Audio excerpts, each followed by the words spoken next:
Okay, आवाज येतोय सर्वांना? हो हो सर. ओके, अँटी अमोबिक आणि अँथेल्मेंटिक झालं ना आपलं? हो हो. आणि अँटी मलेरियल पण झालं. हो okay, so we have completed whole class of anti protozoal agent. Okay, सगळे जे प्रोटोझोआच्या विरुद्ध काम करणारे ड्रग आहेत, अँटी प्रोटोझोअल 3 क्लास येतात: anti amoebic, anthelmintic and anti-malarial agent. Okay, so we have completed all these classes, all 3 classes. कीमोथेरेपीच्या एंडिंगला आता आपण येतोय. कीमोथेरेपी इस चैप्टर के अंदर और इस सेगमेंट के अंदर आपका फर्स्ट सेशनल में कीमोथेरेपी इतना पार्ट होगा सब. अभी सेशनल आपकी किस तरह से होगी, जनरली तो एमसीक्यू टाइप ही होने वाली है. तो उसमें आपको कीमोथेरेपी और हेटेरोसाइक्लिक कंपाउंड इतना पूरा पार्ट रहने वाला है. बड़ा सिलेबस है और पीसी2 का पूरा सिलेबस ही बड़ा है, पीसी2 और कोलॉजी का. तो उसमें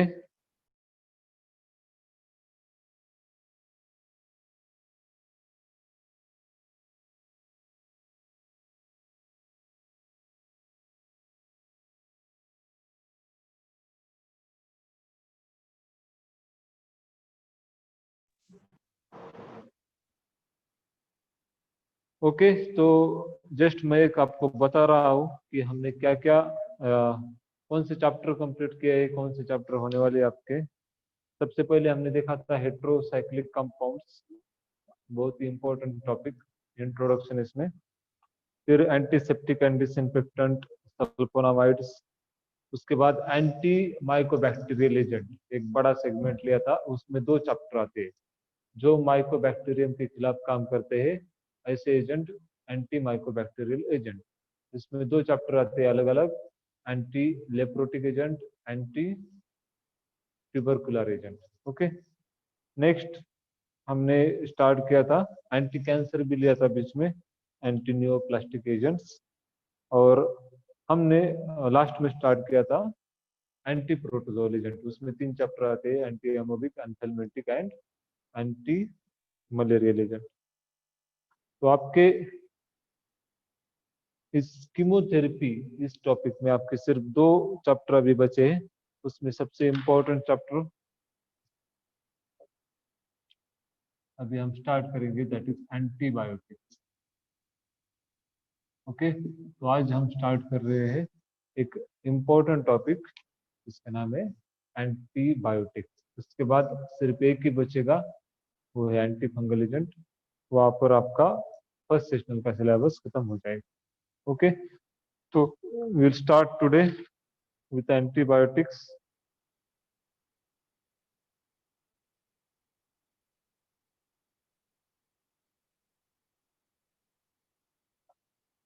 okay, first the definition of antibiotics. कोई बता सकता है what is the definition of antibiotics?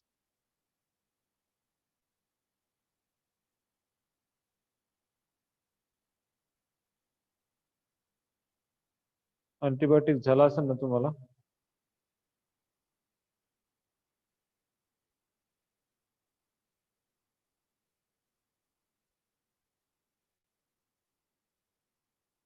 अरे आवाज येतोय का माझा? क्वेश्चन विचारतोय मी तुम्हाला काहीतरी. आवाज आ रहा है क्या?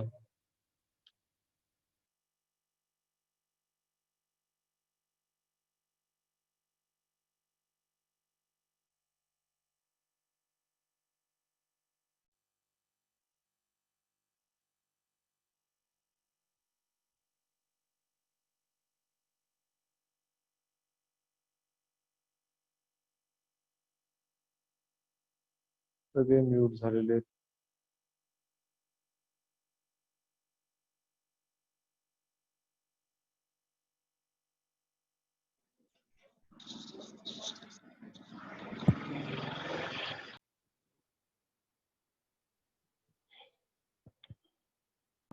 ओके, तुम्ही सांगत नाही, मला सांगावं लागणार. डेफिनेशन ऑफ, हाँ मायक्रो ऑर्गॅनिझमची ग्रोथ डिस्ट्रॉय करतं. ते तर सगळेच करतात, सगळे ड्रग तेच करतात, दुसरं काय करतात. बाकीचे ड्रग जे असेल अँटी मायक्रोबॅक्टेरियल, अँटी ट्युबरक्युलोसिस, अँटी लेप्रोटिक, हे सगळे मायक्रो ऑर्गॅनिझमला किल करण्याचंच काम करतात ना. अँटीसेप्टिक असेल ते पण काय करतात, स्किनवरच्या मायक्रो ऑर्गॅनिझमला किल करतात. They stop infection caused by bacteria. Then what are antibacterial agents?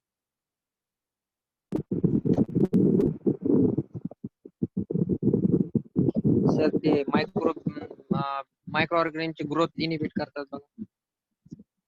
अरे मी तेच सांगतोय, बाकीचे पण तेच करतात ना.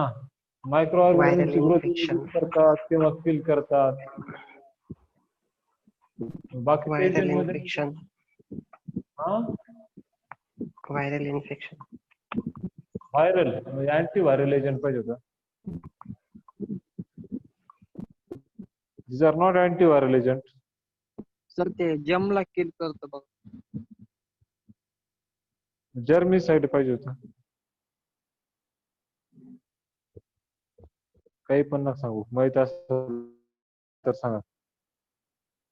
अँटीबायोटिक तुम्हाला झालेले का अगोदर सांगा मला, कुठे तुम्ही स्टडी केलेलं आहे का आतापर्यंत? HCP होतं का antibiotic?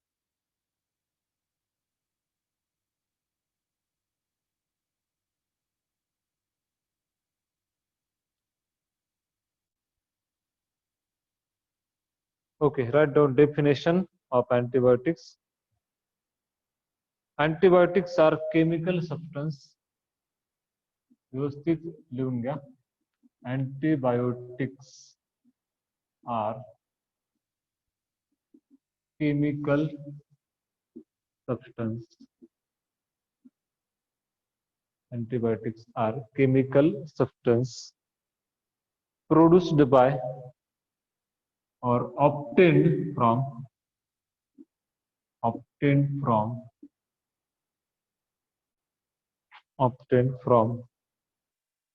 microorganism, obtained from microorganism which in low concentration,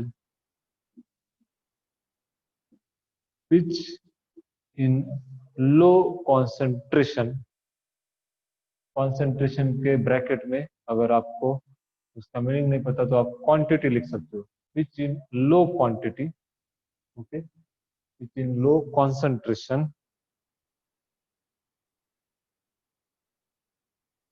can destroy or inhibit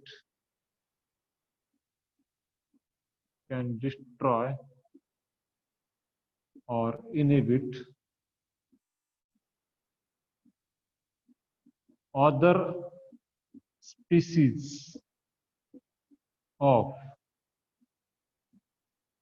microorganism. Can destroy or inhibit other species of microorganism.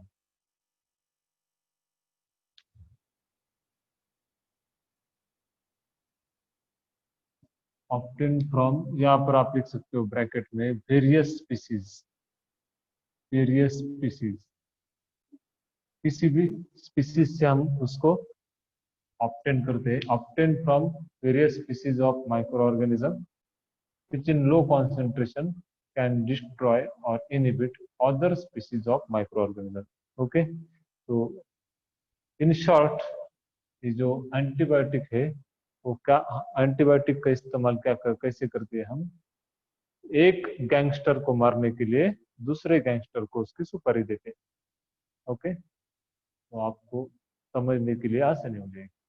ऐसी कोई भी थेरेपी नहीं है अभी तक तो जिसमें हम, मतलब होम्योपैथी की जो बेस है, होम्योपैथी का बेस वो यही है.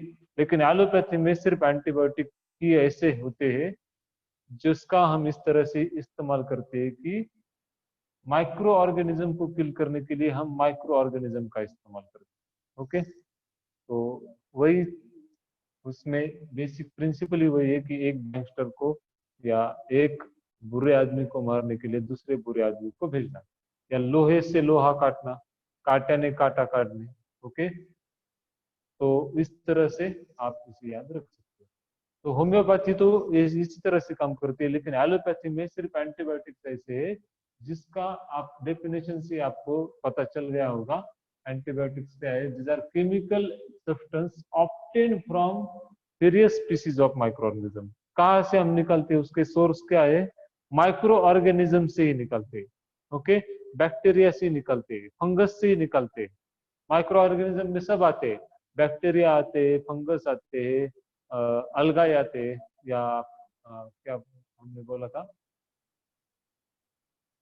एंटी प्रोटोजोआ आते हैं उसमें। ओके, तो सब इसमें किस में आते हैं? माइक्रो ऑर्गेनिज्म में आते हैं। तो अलग अलग स्पीसीज से, वेरियस स्पीसीज से हम क्या करते हैं? केमिकल एजेंट निकालते हैं, उसके बॉडी में से केमिकल एजेंट निकालते हैं और उसका इस्तेमाल करते हैं इस कॉन्सेंट्रेशन में, विच इन लो कॉन्सेंट्रेशन। अगर ज्यादा कॉन्सेंट्रेशन दे, ज्यादा क्वांटिटी दे, तो उसका हमारे बॉडी पर ही साइड इफेक्ट होगा। ओके, तो लो कॉन्सेंट्रेशन में, इतना कम कॉन्सेंट्रेशन जिससे हमारे बॉडी के ऊपर कुछ इफेक्ट नहीं होने चाहिए, लेकिन वो जो कॉन्सेंट्रेशन होना चाहिए इट कैन डिस्ट्रॉय, उस कॉन्सेंट्रेशन ने, उस क्वांटिटी ने डिस्ट्रॉय करना चाहिए या फिर इनिबिट करना चाहिए। किसको इनिबिट करना चाहिए? Other species, this word is important, other species of micro organism. Okay, तो एक इन्फेक्शन को दूर करने के लिए दूसरा इन्फेक्शन हम यूज करते हैं। ओके, फॉर एग्जांपल अगर कोई सर्जरी होती है, सर्जरी होने के बाद ब्लीडिंग होती है, या फिर स्टिचेस होते हैं। ओके, स्टिचेस होने के बाद उस स्टिचेस में से, उस जख्म के अंदर से कोई माइक्रो ऑर्गेनिज्म अंदर घुस सकते हैं। जब कभी भी सर्जरी होने के बाद स्टिचेस देते हैं, ओके, टाके बोलते हैं हम उसको, तो टाके डालने के बाद उस टाके के बीच में से, उस जख्म के बीच में से कोई बैक्टीरिया बॉडी के अंदर जा सकता है, उससे हम इन्फेक्शन कहते हैं। तो वो क्या है? एक स्पीसीज है, एक माइक्रो ऑर्गेनिज्म है। ओके, तो जो हमारे स्टिचेस के बीच में से ऑपरेशन के बाद अंदर जा सकता है। तो इसलिए डॉक्टर क्या करते हैं, कोई भी अगर ऐसा इन्फेक्शन उनको होने की चांसेस लगते हैं, बड़ा ऑपरेशन है, तो उसके बाद वो क्या करते हैं? एंटीबायोटिक प्रिस्क्राइब करते हैं। तो एंटीबायोटिक क्या होते हैं? These are various species, other species, दूसरी स्पीसीज होती है, other species of micro organism. और वो माइक्रो ऑर्गेनिज्म क्या करेगा? बॉडी में जाएगा और जो भी हमारे स्टिचेस से अंदर माइक्रो ऑर्गेनिज्म आ चुके हैं उसको किल करने का काम करेगा। फॉर एग्जांपल अमोक्सिसिलिन, अमोक्सिसिलिन एक बहुत ही फेमस मार्केट में एंटीबायोटिक का ब्रांड है, क्लेवम नाम से, क्लेवम 625 उसका कॉन्सेंट्रेशन होता है, क्लेवम 625। उसमें अमोक्सिसिलिन एंटीबायोटिक यूज होता है, प्लस इसमें पोटेशियम क्लेवुलोनेट, या it is a salt of clavulanic acid. Okay, इससे हमें कोई मतलब नहीं, वो एडिशनल डाला है उसमें। हमें इस चैप्टर के हिसाब से फोकस करना है अमोक्सिसिलिन के ऊपर। तो अमोक्सिसिलिन क्लेवम 625 नाम से आपको मिलेगा बाजार में। तो it is very effective antibiotic. तो किसी का अगर दांत निकाला हो, क्या डेंटल सर्जरी हो, या कोई भी इन्फेक्शन के चांसेस डॉक्टर को अगर दिखते हैं, तो एंटीबायोटिक में वो देते अमोक्सिसिलिन। तो इस तरह से ये जो एंटीबायोटिक होते हैं वो क्या होते हैं? These are obtain from micro organism, these are chemical agents obtain from micro organism. तो यही एंटीबायोटिक को अलग बनाता है। तो बाकी जो भी एंटी माइक्रोबैक्टीरियल एजेंट है, एंटी ट्यूबरकुलोसिस है, एंटी लेप्रोटिक है, these are only chemical agents. वो सब अब तक जितने भी हमने एजेंट देखे उनकी डेफिनेशन सिर्फ यहाँ तक सीमित थी। These are chemical substance which are used in treatment of leprosy, which are used in treatment of tuberculosis. इस तरह से हमने डेफिनेशन देखी है. These are drugs or substance or chemical substance. Okay, ऐसे ही लिखते थे ना हम. These are drugs or agents which are used in treatment of leprosy, which are used in treatment of malaria, which are used in treatment of tuberculosis. इस तरह से ही हम लिखते थे. लेकिन यहाँ पर एडिशनल क्या है, एंटीबायोटिक दूसरे से अलग क्यों है? इसीलिए मैं आपको बोल रहा था. आप सिर्फ क्या बोल रहे थे, कैन डिस्ट्रॉय और इनहिबिट माइक्रो ऑर्गेनिज्म. सही है, आप आधा ही बोल रहे थे, लेकिन बाकी भी माइक्रो ऑर्गेनिज्म को किल करते हैं. लेकिन बाकी और इसमें क्या डिफरेंस है? ये जो एंटीबायोटिक है ये माइक्रो ऑर्गेनिज्म से ही लेते हैं हम, और माइक्रो ऑर्गेनिज्म को ही किल करने के लिए यूज करते हैं. ओके, तो this is a definition of antibiotic. Very important definition और वेरी इंपॉर्टेंट कंसेप्ट. बाजार में अगर आप जाओ तो इंजेक्टेबल्स में 50% आपको एंटीबायोटिक मिलेंगे. जितने भी इंजेक्टेबल है 50 से भी ज्यादा आप बोल दो तो भी चलेगा. तो जितने भी इंजेक्टेबल से उसमें अगर सालाइन छोड़ दे, डेक्सट्रोज, डीएनएस, एनएस, आरईएल, डी5, ये सालाइन अगर आप छोड़ दो तो बाकी सारे इंजेक्टेबल है, maximum injectable will be antibiotics. और सबसे ज्यादा एलोपैथी में अगर कोई ड्रग्स यूज होते हैं that are antibiotics which are very common. कोई भी डॉक्टर के पास जाता है तो वो सबसे पहले एंटीबायोटिक दे देता है. तो this is about definition of antibiotic. किसी को डाउट है एंटीबायोटिक के डेफिनेशन के बारे में? ओके, तो अलग अलग इन्फेक्शन में जैसे सल्फोनामाइड्स हम अलग अलग इन्फेक्शन में यूज करते हैं, वैसे एंटीबायोटिक चैप्टर का भी है. उसके चैप्टर के नाम से आप उसको उसके यूज में लिख सकते हैं. ओके, तो जैसे सल्फोनामाइड में आप यूज में ऐसा नहीं लिख सकते कि this are used as sulphonamide, ऐसे आप यूज नहीं लिख सकते. बाकी 90% हमारे जो चैप्टर है, जो चैप्टर का नाम है वैसे ही यूज होता है.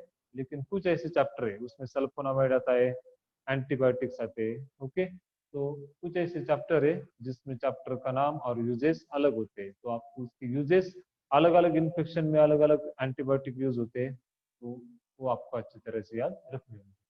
सो we will move towards a classification, very important classification in your PC2 syllabus. PC2 syllabus में बहुत इंपॉर्टेंट क्लासिफिकेशन है. Okay, so we will go towards classification. यहाँ से स्टार्ट करता हूँ मैं. Classification of antibiotic.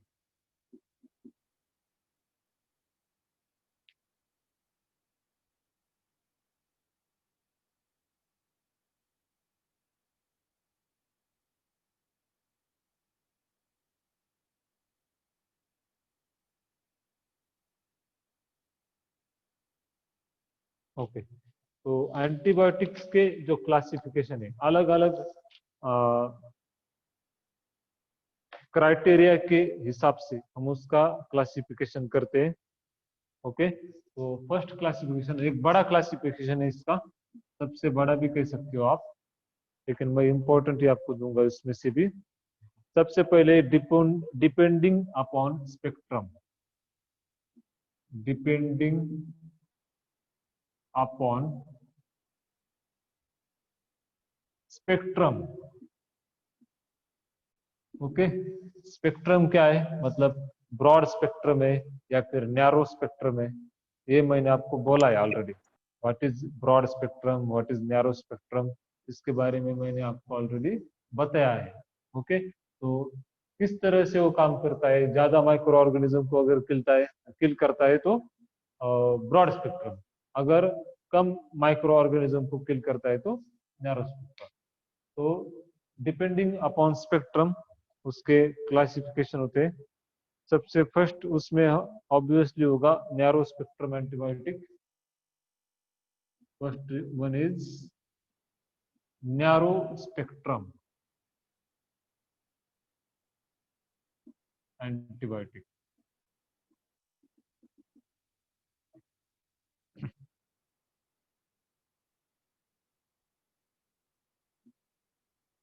they are effective only against either gram positive or gram negative bacteria. Okay, gram negative bacteria जो narrow spectrum होंगे, these are effective only against, किसके against? Either, दोनों में से एक, कोई भी एक, आइदर ग्राम पॉजिटिव और ग्राम नेगेटिव बैक्टीरिया। तो नैरो स्पेक्ट्रम क्या करेंगे? या तो सिर्फ ग्राम पॉजिटिव को किल करेंगे, अगर उनमें क्षमता है कि वो ग्राम पॉजिटिव बैक्टीरिया को किल कर सकते हैं तो वो ग्राम नेगेटिव को हाथ भी नहीं लगाएंगे, उनके ऊपर उसका कुछ भी इफेक्ट नहीं होगा। अगर उनमें क्षमता है कि वो ग्राम नेगेटिव को किल कर सकते हैं तो वो ग्राम पॉजिटिव के तरफ ध्यान भी नहीं देंगे। ओके, तो they are selective in the action which is very good for us. जब तक वो सेलेक्टिव है उनकी टॉक्सिसिटी कम होगी। ओके, तो narrow spectrum antibiotics they are effective only against either, इसके against either gram positive, either मतलब दोनों में से एक, आइदर ग्राम पॉजिटिव और ग्राम नेगेटिव बैक्टीरिया।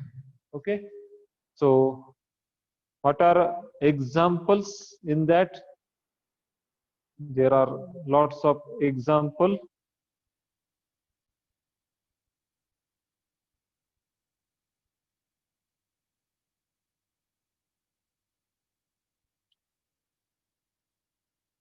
इसमें आते हैं पेनिसिलिन्स,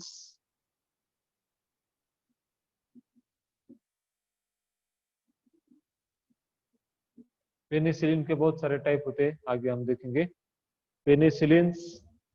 उसके बाद इसमें आता है इरिथ्रोमाइसिन,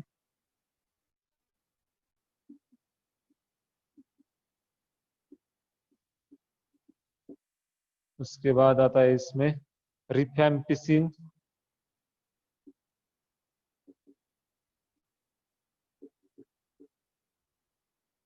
उसके बाद दिख रहा है आपको rifampicin. Okay, this is last word, rifampicin. Then इसमें आता है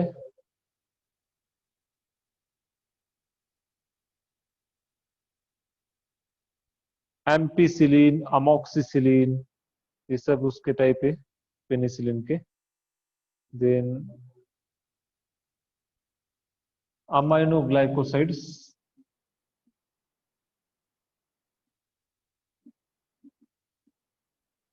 एटसेट्रा, बहुत सारे आते हैं, अभी इतनी लिस्ट देने की जरूरत नहीं। These are narrow spectrum antibiotic. Next is broad spectrum. What will be the sentence? Effective against both positive and negative. Okay, so these are effective against both bacteria, दोनों को किल कर सकते हैं, ग्राम पॉजिटिव को भी ग्राम नेगेटिव। ये सब आपको पता होना चाहिए, what are gram positive gram negative, ये सब HCCP में हुआ है आपको। ग्राम पॉजिटिव ग्राम नेगेटिव का डिफरेंस भी था बैक्टीरिया का, उनका सेल वॉल का कैसे डिफरेंस होता है, किसमें क्या प्रेजेंट होता है, किसमें क्या एब्सेंट होता है। तो ये सब आप एक बार रिवाइज कर लो, अगर आप भूल चुके हो या आपने पिछले साल पढ़ाई नहीं की उसके बारे में, तो एक रिवाइज करो, वरना ये एंटीबायोटिक चैप्टर नहीं समझेगा।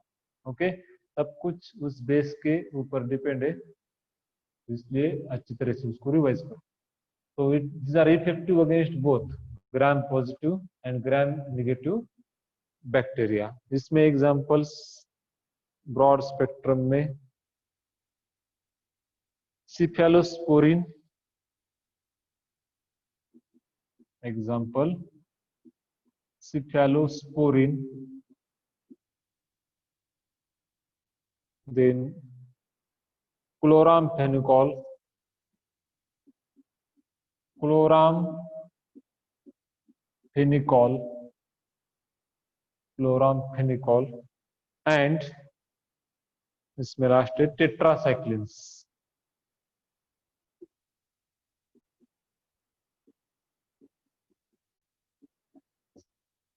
Tetracyclines. Okay, this is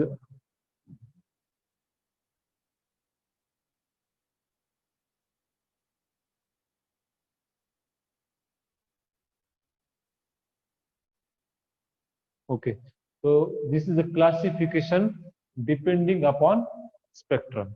Okay, completed. झालं लिहून सर्वांचं? हो sir. Yes, sir. We'll start second category.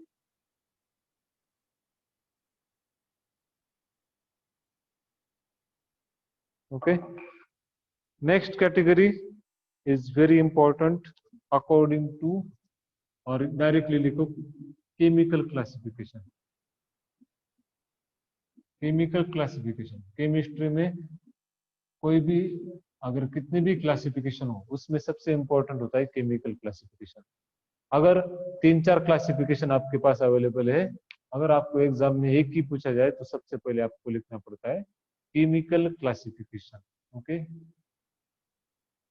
अगर कोलॉजी में आपको पूछा जाए तो कोलॉजी में केमिकल क्लासिफिकेशन अगर आपके पास ऑप्शन है 2-3 तो उसमें केमिकल लिखने की जरूरत नहीं, उसमें मोड ऑफ एक्शन या अदर अकॉर्डिंग टू यूज अगर क्लासिफिकेशन है तो आपको लिखना है, लेकिन केमिस्ट्री में केमिकल क्लासिफिकेशन इज इम्पोर्टेंट. तो केमिकल स्ट्रक्चर के अनुसार उसमें फर्स्ट कैटेगरी आती है. First category is penicillin.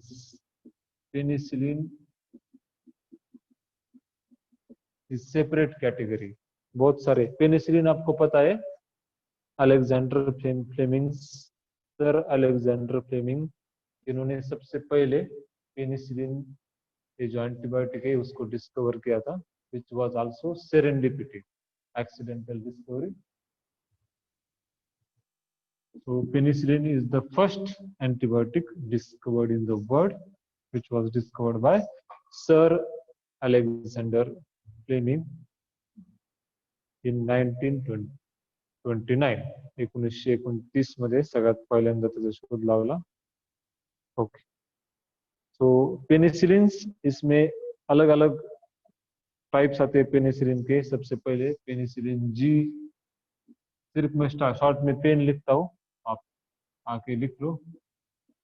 Penicillin V, capital G capital V, penicillin G, penicillin V, ampicillin, amoxicillin,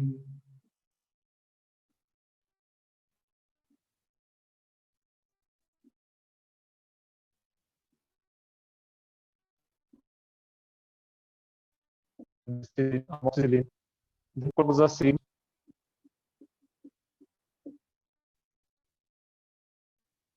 cloxacin,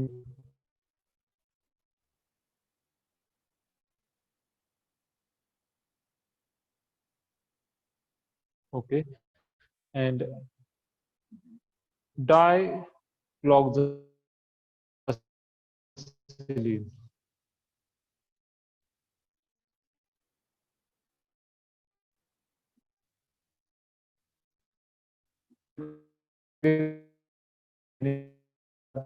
जो आता है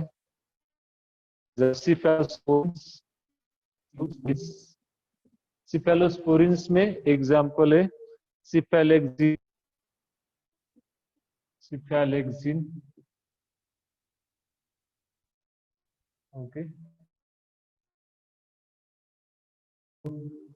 लीन लीन कॉमन,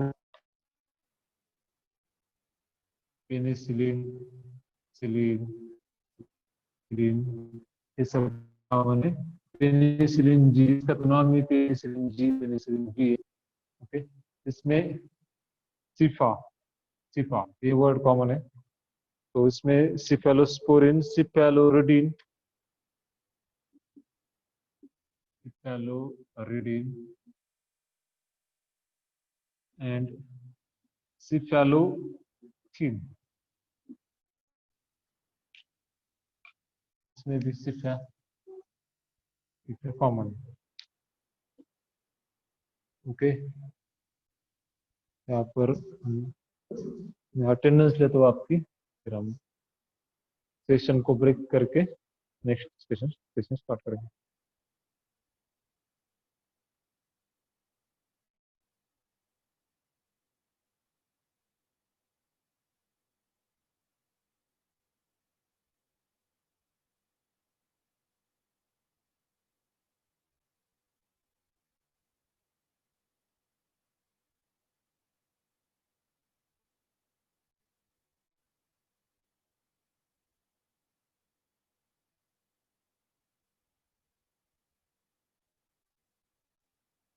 ओके, तो यहाँ पर हम एक ब्रेक लेंगे, फिर से आपको रिज्वाइन करना है।